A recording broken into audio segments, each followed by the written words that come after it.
கசடர கற்ற வழி நிறுத்து.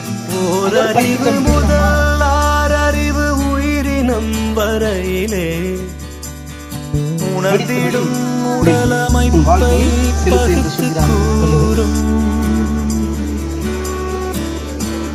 ஓரறிவு முதல் ஆறறிவு உயிரினம் வரையிலே உணர்ந்திடும் உடலமைப்பை பகுத்து கூறும். அப்போ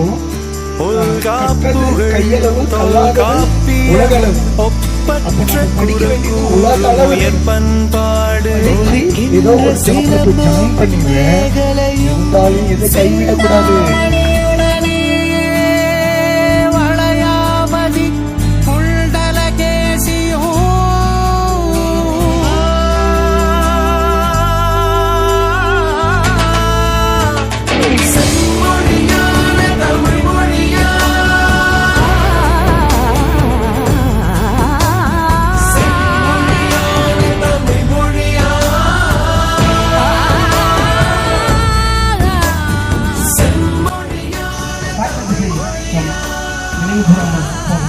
இறுதி காலத்தில் நான் அவருக்கு மரண தண்டனை என்ற போது கூட இறுதி காலத்தில் தன்னுடைய சீடர்களுக்கு தன்னுடைய சிஷியர்களுக்கு பாடத்தில் எடுத்துக் கொண்டது.